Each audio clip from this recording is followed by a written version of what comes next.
सौभाग्यशाली गुरुमुखों, आज 30 जनवरी को श्री दरबार के परम आदरणीय गुरु भक्ति के अनुपम उदाहरण श्री गुरु महाराज जी के आंखों के तारे और हम सब गुरुमुखों के दिलों के सरताज महात्मा शब्द प्रेमानंद जी प्रेमी महात्मा जी का शुभ जन्म दिवस है। 1947 के आसपास देश के विभाजन के समय भाई शब्द दर्शानंद जी सत्संग प्रचार की सेवा के लिए काशीपुर आए थे। वहां उन्होंने एक खुले मैदान की करुण पुकार को महसूस किया और उसी स्थान पर आश्रम बनाने का निर्णय लिया। जब तक आश्रम का निर्माण नहीं हुआ तब तक उसी खुले मैदान में सत्संग और प्रचार का कार्य चलता रहा। उस स्थान के पास ही भगत अमरनाथ रस्तोगी जी का घर था। शुरुआत में वे सत्संग से अधिक खुश नहीं होते थे। लाउड स्पीकर, ढोलक और छैनों की आवाज़ से उन्हें आपत्ति होती थी और वे कई बार इन्हें बंद कराने के लिए भी कहते थे। एक दिन श्री पूज्य भाई जी की हार्दिक विनती और काशीपुर की पावन धरती तथा वहाँ के भक्तों को कृतार्थ करने के लिए श्री परमहंस अवतार श्री एक दिन पूज्य बाई जी की हार्दिक विनती और काशीपुर की पावन धरती तथा वहाँ के भक्तों को कृतार्थ करने के लिए श्री परमहंस अवतार श्री 108 श्री तृतीय पातशाही जी गुरु महाराज ने वहाँ कृपा की। जब श्री सद्गुरुदेव जी महाराज वहाँ पधारे तो भक्तों के जयकारों से पूरा क्षेत्र गूंज उठा। ये सब देखकर भगत अमरनाथ रस्तोगी जी और उनका परिवार घर की छत पर चढ़ गए कि देखें ऐसे कौन से महापुरुष आए हैं जिनका इतना भव्य स्वागत हो रहा है। जब श्री सद्गुरुदेव जी महाराज अंदर प्रवेश करने लगे तो उन्होंने ऊपर खड़े भगत जी के परिवार की ओर देखा और दोनों कर कमलों से पावन आशीर्वाद दिया। ये लीला देखकर पास खड़े भक्तों ने स्वामी जी से विनती की, श्री गुरु महाराज जी, जिस परिवार को आप आशीर्वाद दे रहे हैं वही तो सत्संग और ढोलक की आवाज़ से लड़ने आ जाते हैं।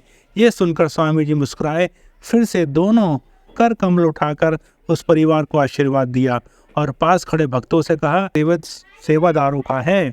भगत जन ये वचन सुनकर कुछ भी समझ नहीं पाए, परंतु महापुरुषों के वचन तो सिद्ध हुए।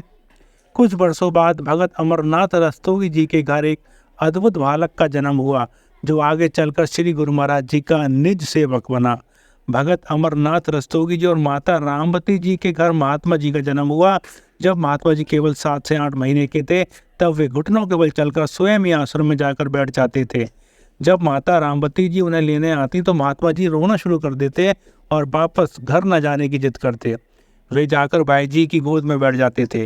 महात्मा जी के कारण धीरे धीरे माता, पिताजी और फिर पूरा परिवार इस सत्संग से जुड़ने लगा।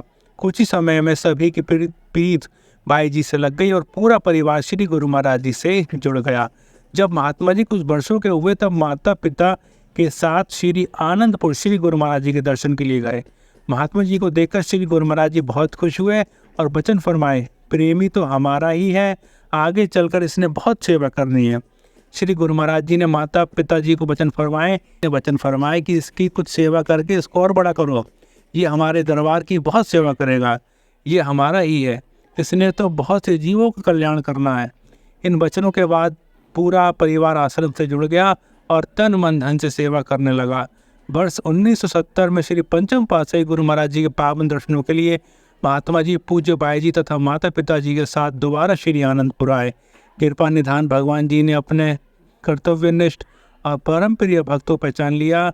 उस समय महात्मा जी की आयु केवल 11 वर्ष थी, परंतु वे अपने प्रिय प्रभु के प्रेम पास में रहने के लिए अत्यंत आतुर थे। अतः महात्मा जी ने श्री सद्गुरुदेव महाराज जी के चरणों में विनय की, मुझे शरणागति प्रदान की जाए।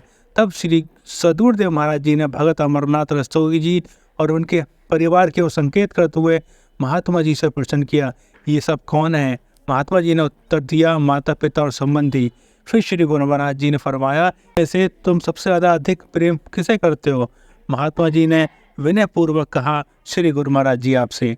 ये सुनकर श्री सद्गुरुदेव महाराज जी मुस्कुराए और फरमाया, प्रेमी, यदि तुम हमारा प्रेम चाहते हो तो इन सब के मोह को त्याग करना पड़ेगा।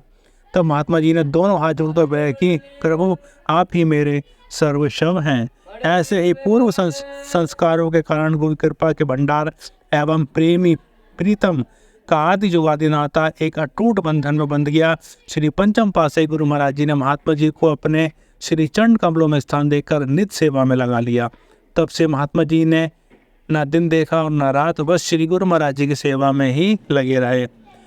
आपकी इसी सेवा को समर्पण को देखकर वर्ष 1990 बसंत पंचमी के पावन दिन 31 जनवरी को आपको श्री प्रयाग धाम की पुण्य धरा पर साधु वेश प्रदान किया गया और श्री गुरु महाराज जी ने अपने श्रीमुख से आपका शुभ नाम महात्मा शब्द प्रेमानंद रखा। वैसे तो साधु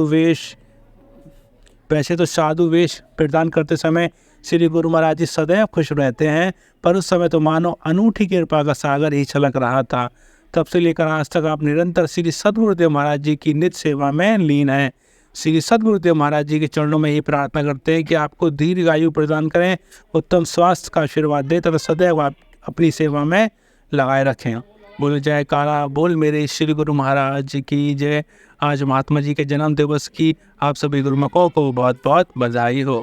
बोल जयकारा बोल मेरे श्री गुरु महाराज की जय।